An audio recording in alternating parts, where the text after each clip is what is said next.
24 नवंबर रसायन विज्ञान केमिस्ट्री का पूरा पेपर मिल चुका है। नमस्कार प्यारे बच्चों, स्वागत आप सभी का आपके अपने YouTube चैनल में। अगर आप राजस्थान बोर्ड कक्षा 12 के स्टूडेंट हैं और 24 नवंबर रसायन विज्ञान केमिस्ट्री पेपर की आप तैयारी कर रहे हैं तो ये वीडियो आप सभी बच्चों के लिए स्पेशल है। वीडियो को आपको कंप्लीट देखना है। इस वीडियो के अंदर मैं आपको राजस्थान बोर्ड कक्षा 12 रसायन विज्ञान केमिस्ट्री का एक ऐसा पेपर देने वाला हूं जो आपके 24 नवंबर को आने वाला है। अगर आपने एग्जाम से पहले इस पूरे पेपर को आपने अच्छे से तैयार कर लिया तो 24 नवंबर को रसायन विज्ञान के पेपर में, केमिस्ट्री के पेपर में पूरे 40 नंबर फोड़ सकते हैं और पूरा पेपर आपको विद सॉल्यूशन मिलने वाला है। तो वीडियो को आपको कंप्लीट देखना है। तो सबसे पहले पेपर में आप देख सकते हैं अनुक्रमांक है, रोल नंबर है, यहां पर आपको अंकों में लिखना है और यहां पर रोल नंबर आपको शब्दों में लिखना है। और पेपर में कुल प्रश्नों की जो संख्या है वो आपको 16 दी गई है। पेपर में कुल प्रश्न आपके 16 हैं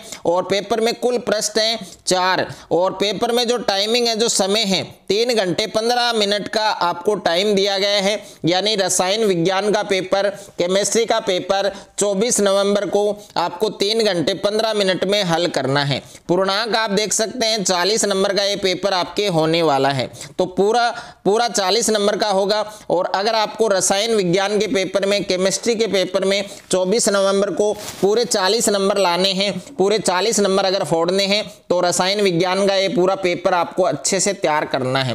तो कक्षा 12वीं अर्धवार्षिक परीक्षा हाफ ईयरली एग्जाम 2025-26 का ये पेपर है आपके। और पेपर में जो QR कोड है वो आप देख सकते हैं दोनों साइड में। और रसायन विज्ञान का पेपर है, केमिस्ट्री का पेपर है जो आपके 24 नवंबर को होने वाला है। पेपर का कोड आप देख सकते हैं आपके 1227, ये रसायन विज्ञान केमिस्ट्री पेपर का कोड है। और सामान्य अनुदेश हैं वो आपको दे रखे हैं, इनको आपको जरूर फॉलो करना है। इसमें पहला निर्देश है कि परीक्षार्थी प्रश्न पत्र के पहले पृष्ठ पर अपना अनुक्रमांक है, रोल नंबर है वो अवश्य लिखें। तो रोल नंबर यहाँ पर आपको अंकों में लिखना है, यहाँ पर आपको शब्दों में लिखना है और प्रत्येक प्रश्न के सामने उसका अंक भार अंकित है। तो पेपर के अंदर सबसे पहले आपको सेक्शन ए दिया गया है, खंड ए दिया गया है और सेक्शन ए के अंदर जो फर्स्ट प्रश्न है वो आपके वस्तुनिष्ठ प्रश्न है। तो सभी प्रश्नों के उत्तर हैं वो भी साथ में मिलेंगे। पूरा पेपर आपको विद सॉल्यूशन मिलेगा।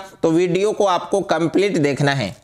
तो पेपर में सबसे पहले आपको खंड ए दिया गया है, सेक्शन ए आपको दिया गया है और सेक्शन ए के अंदर आपके वस्तुनिष्ठ प्रश्न दिए गए हैं, मल्टीपल चॉइस क्वेश्चन दिए गए हैं। तो इसमें प्रश्न संख्या 1 आपको दिया गया है कि निम्नांकित प्रश्नों में दिए गए सही विकल्प का आपको चयन करना है। और इसमें पहला प्रश्न आपको दे रखा है कि सेल स्थिरांक का मात्रक है। तो सेल स्थिरांक का जो मात्रक है वो आपको बताना है। तो सेल स्थिरांक का मात्रक क्या होगा, इसमें आपको स ऑप्शन करना है। इसका सही उत्तर क्या होगा, आपके ऑप्शन नंबर स। उसके बाद में नेक्स्ट है आपके प्रश्न संख्या 2 आपको दे रखा है कि Cu+2 आयन का चुंबकीय आघूर्ण है वो कितना होगा। तो यानी जो कॉपर है, कॉपर का आपको चुंबकीय आघूर्ण का मान है वो बताना है। तो इसका सही उत्तर आपके ऑप्शन नंबर ए होगा 1.73 bm। ओके, यानी ए ऑप्शन आपका करेक्ट होगा। उसके बाद में प्रश्न संख्या 3 आपको दे रखा है कि वान आर्केल विधि से किस धातु का शुद्धिकरण करते हैं। तो वान आर्केल विधि है उससे किस धातु का शुद्धिकरण करते हैं, यहां पर ZR यानी स ऑप्शन है वो आपका करेक्ट होगा। स ऑप्शन आपका सही होगा। प्रश्न संख्या 4 आपको दे रखा है, प्रश्न संख्या 4 आपको दिया गया है कि ट्राईमेथिल एमीन है वो किस प्रकार का एमीन है। तो ट्राईमेथिल एमीन है वो किस प्रकार का एमीन है। तो इस प्रश्न का सही उत्तर क्या होगा, आपके ऑप्शन नंबर स होगा, तृतीयक। तो इस प्रश्न में आपको ऑप्शन नंबर स करेक्ट करना है, सही करना है। और 5वां प्रश्न आपको दे रखा है कि विटामिन B12 में उपस्थित धातु है। तो विटामिन B12 है उसमें उपस्थित धातु का नाम आपको बताना है। तो उपस्थित धातु का नाम क्या है, आपके कोबाल्ट यानी CO, इसका सही उत्तर होगा। और 6ठा प्रश्न आपको दे रखा है कि निम्न में से प्रतीप शर्करा कौन सी है। तो प्रतीप शर्करा है वो कौन सी है, आपके सुक्रोस। तो इस प्रश्न का सही उत्तर क्या होगा, आपके ऑप्शन नंबर स होगा। और यहाँ पर 7वां प्रश्न दे रखा है कि निम्न में से कौन सी केनिजारो अभिक्रिया नहीं देगा।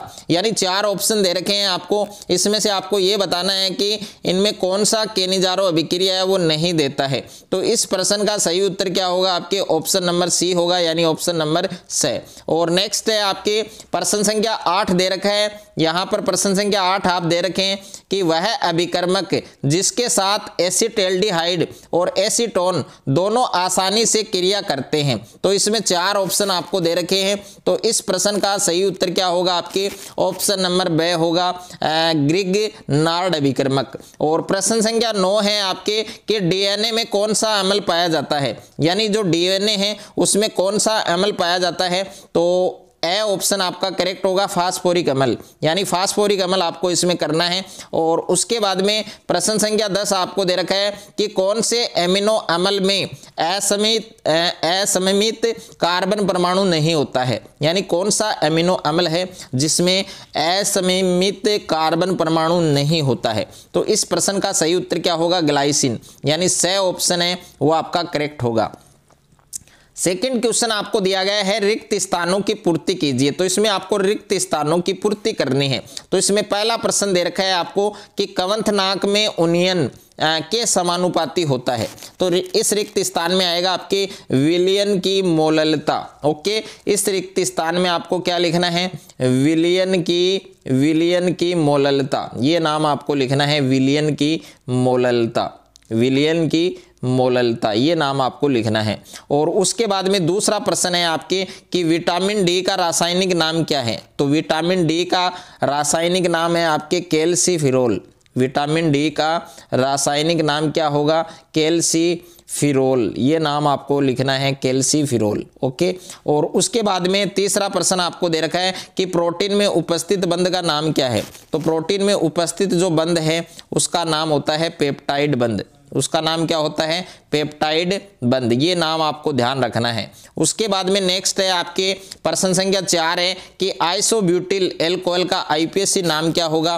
तो इसमें आपको लिखना है 2-मेथिल, इसमें आपको क्या लिखना है, 2-मेथिल और 1-प्रोपेनॉल, ये नाम आपको लिखना है, 2-मेथिल 1-प्रोपेनॉल, ये इसका आईपीएसी नाम होगा। और उसके बाद में नेक्स्ट है प्रश्न संख्या 5 आपको दे रखा है कि द्विक लवण जल में वियोजित होकर प्रकार के आयन देते हैं। तो इसमें आपको लिखना है 2 प्रकार के आयन देते हैं। और प्रश्न संख्या 6 आपके लेंथेनाइड तत्वों से बने मिश्र धातु को क्या कहते हैं, मध्यवर्ती, क्या कहते हैं, मध्यवर्ती, ये नाम आपको लिखना है। और उसके बाद में नेक्स्ट है आपके अति लघुत्रात्मक प्रश्न।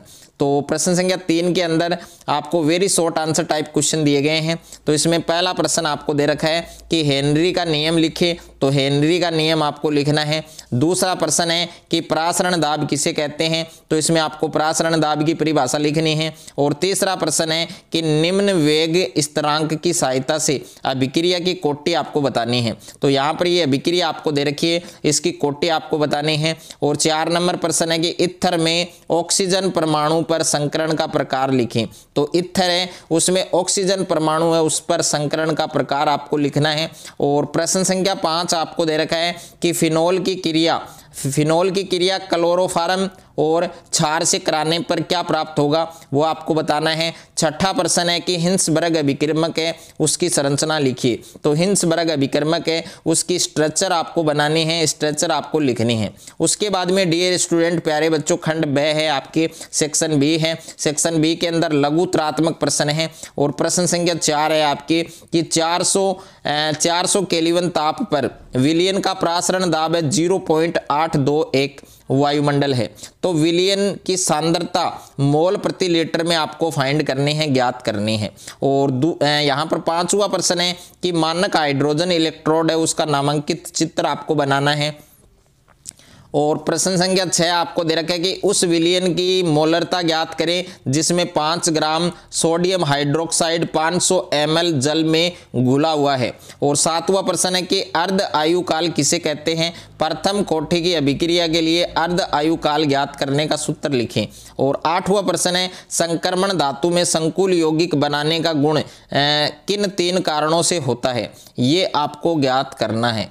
और उसके बाद में नेक्स्ट है आपके प्रश्न संख्या 9 है कि संक्रमण धातु में मिश्र धातु बनाने की प्रवृत्ति क्यों पाई जाती है, आपको उदाहरण सहित बताना है। और प्रश्न संख्या 10 है कि एरिल हैलाइड नाभिक स्नेही प्रतिस्थापन अभिक्रिया के प्रति कम क्रियाशील क्यों होते हैं, ये आपको बताना है। और उसके बाद में नेक्स्ट है आपके अगला प्रश्न है प्रश्न संख्या 11, आपको ये अभिक्रिया दे रखी है। इस अभिक्रिया में ए और बी का रासायनिक सूत्र आपको लिखना है, यानी यहाँ पर ए और बी है, इनके रासायनिक सूत्र आपको बताने हैं। और उसके बाद में दीर्घ उत्तरात्मक प्रश्न है, यानी खंड 6 है आपके सेक्शन सी है। और सेक्शन सी के अंदर प्रश्न संख्या 12 आपको दे रखा है कि उत्प्रेरक की उपस्थिति और अनुपस्थिति में अभिक्रिया के वेग का आरेखीय निरूपण करें।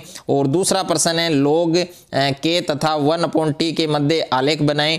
प्रश्न संख्या 13 है कि क्रिस्टल क्षेत्र सिद्धांत के आधार पर आपको ये फॉर्मूला दे रखा है, इसके चुंबकीय गुण और रंग को आपको समझाना है। प्रश्न संख्या 14 है निम्न अभिक्रिया का समीकरण लिखें। तो एक तो है डार्जन अभिक्रिया, एक वुर्ट्ज अभिक्रिया, इन दोनों अभिक्रियाओं के आपको समीकरण है वो लिखने हैं। उसके बाद में सेक्शन डी है खंड द है। खंड द के अंदर आपको निम्नात्मक प्रश्न दे रखे हैं। तो प्रश्न संख्या 15 है कि ईंधन सेल का नामांकित चित्र बनाकर उसकी संरचना का वर्णन करें। और दूसरा प्रश्न है 0.05 m विद्युत अपघट्य के विलयन की चालकता 298 केल्विन पर 0.01 ओम सेंटीमीटर है, तो इस विलयन की मोलर चालकता ज्ञात करें। अथवा में प्रश्न है प्यारे बच्चों शुष्क सेल का नामांकित चित्र बनाकर उसकी संरचना का वर्णन करना है। दूसरा प्रश्न है पोटेशियम क्लोराइड, हाइड्रोजन क्लोराइड और पोटेशियम एसीटेट की अनंत तनुता पर मोलर चालकता क्रमशः 125, 425 और 91 है। तो एसिटिक अम्ल की अनंत तनुता पर मोलर चालकता है वो कितनी होगी ज्ञात करनी है। और प्रश्न संख्या 16 आपको दे रखा है कि ऑक्सैलिक अम्ल आईपीएसी, ऑक्सैलिक अम्ल का आईपीएसी नाम लिखना है। दूसरा है एल्डोल संघनन के रासायनिक समीकरण देकर आपको समझाना है।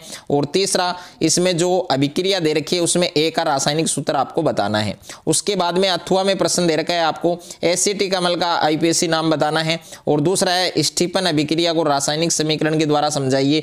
और तीसरे के अंदर जो अभिक्रिया दे रखी है इसमें ए का रासायनिक सूत्र आपको बताना है। तो रसायन विज्ञान केमिस्ट्री का ये पूरा पेपर मैंने इस वीडियो के अंदर आपको विद सॉल्यूशन बताया है। पूरा पेपर आपको अच्छे से तैयार करना है।